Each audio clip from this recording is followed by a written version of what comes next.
Hello viewers, 11-11 नाम की एक नई वेब सीरीज़ आई है। इसके बारे में हम जानेंगे क्या डिफरेंट देखने को मिलेगा, क्या कुछ सरप्राइज़ आपके लिए, और क्या ये सीरीज़ अच्छी होने वाली है या फिर कुछ इसमें इश्यूज़ हैं जो कि मैं आपको बताऊंगा। अगर आप ये चैनल पहली बार विजिट कर रहे हो तो भाई कर देना सब्सक्राइब, ताकि आपको तमाम अपडेट मिल सके। तो भाई 11-11 जो ये वेब सीरीज़ है ना, ये एडप्टेड है कोरियन मूवी जिसका नाम था सिग्नल।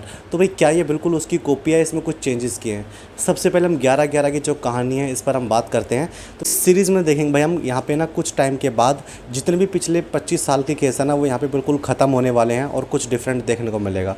यहाँ पर एक इंस्पेक्टर है जिनका नाम होता है युग आर्या, जिनसे कोई भी खुश नहीं है। ना ही उनकी डीएसपी खुश है, ना ही उनके जूनियर्स, ना ही उनके सीनियर्स। बहुत अड़ियल है। क्यों है वो ऐसा? क्या उसने अपने बचपन में ऐसा देखा था जो कि उसकी लाइफ को इतना बदल के रख दिया?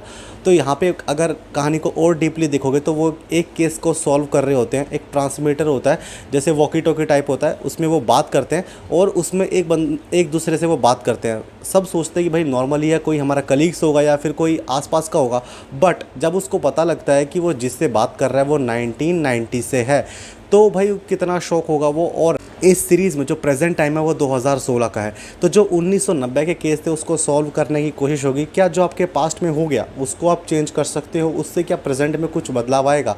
वही आपको यहाँ देखने को मिलेगा। एंड यहाँ पे सिर्फ एक केस नहीं है, 2 से 3 केस आपको यहाँ पे ये सॉल्व होते हुए दिखेंगे। बट आर्या हैं वो अकेले ही लगे हुए मेहनत करने के लिए, और यहाँ पे डीएसपी है उनके साथ उनकी बिल्कुल भी नहीं बन रही है। जो डीएसपी का किरदार निभा रही है ना, वो मुझे इतनी ज़्यादा परफेक्शन उनकी नहीं लगी। बट इस सीरीज़ की अगर आप सबसे बड़ी पॉजिटिविटी देखेंगे तो भाई वो है भाई राघव भाई। कमाल की एक्टिंग उन्होंने की यहाँ पर। इसकी स्टोरी जो भाई प्रेडिक्टेबल है फर्स्ट हाफ, बट इसकी जो कहानी है, इसका जो बैकग्राउंड स्कोर चलता है, स्टोरी बिल्ड जो की जाती है वो काफ़ी अच्छा लगता है। बट कैरेक्टर के साथ आप तालमेल नहीं बिठा पाते। सिर्फ राघव है जिसके साथ अपना कैरेक्टर आप जो अपने किरदार को अच्छे से कर रहे हैं और उनके साथ आप कनेक्ट फील कर पाते हो। बाकी इसके अलावा जितने भी यहाँ पे किरदार है उससे आप इतना ज़्यादा रिलेट नहीं कर पाओगे। एक शौर्य नाम के यहाँ पे काफ़ी अच्छे कैरेक्टर मुझे लगे हैं जो कि 1990 के हैं, और वहाँ पे वो अपनी गर्लफ्रेंड से भी प्यार करते हैं। बट उनके बहुत सारे इश्यूज चल रहे हैं। वो सच के साथ खड़े हैं, बट उनके आसपास जो ना वो साजिश चल रही है कि उनको फंसा के मार दिया जाए या फिर ऐसी जगह भेज दिया जाए जहाँ से वो वापस आ ही ना पाए। पास्ट और प्रेजेंट में बहुत कुछ हो रहा है, और पास्ट में कुछ ऐसा हो चुका है जिसको लेकर आप बहुत ज़्यादा शॉक हो जाएंगे। बट इस सीरीज़ की मैं बात करूँ तो ये आपकी भाई यहीं ख़त्म नहीं होने वाली। जिन लोग वेट करना पसंद करते हैं वही इस सीरीज़ को पूरा देखें।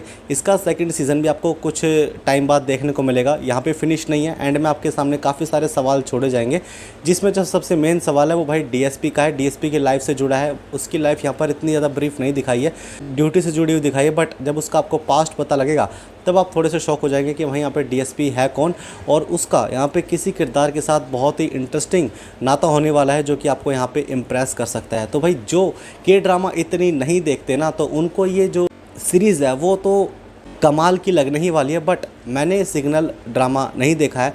इस सीरीज़ के बाद सिग्नल देखूंगा मैं और बताऊंगा मैं आपको क्या ये उससे बेटर है या फिर नहीं। जिन्होंने सिग्नल देखा है वो बता सकते हैं आपको कि ये उससे बेटर है या फिर नहीं। इसको सिग्नल के ड्रामा देखने के बाद मैं फिर से इन दोनों सीरीज़ को कंपेयर करके बताऊंगा कि भाई क्या ये अच्छी है या फिर नहीं। बट ये जो सीरीज़ आपकी 8 एपिसोड की होने वाली है, और पर एपिसोड आपका 40 से 45 मिनट का लगभग होने वाला है। बट जैसे आप ये सीरीज़ देखनी शुरू करोगे ना, आपको पता ही नहीं लगेगा कब ये सीरीज़ ख़त्म हो गई। तो भाई इस सीरीज़ को 7.5 स्टार मिले हैं। मैं इसको 7 की रेटिंग देना चाहूँगा। और आपके लिए वन टाइम वॉच तो ये होने ही वाला है। जिन लोगों को क्राइम थ्रिलर देखना पसंद है, टाइम ट्रैवलिंग देखना पसंद है, तो उनको ये ज़रूर पसंद आने वाली है। तो भाई अगर आपको आया और रिव्यू पसंद कर देना, लाइक शेयर सब्सक्राइब। मिलते हैं नेक्स्ट वीडियो में।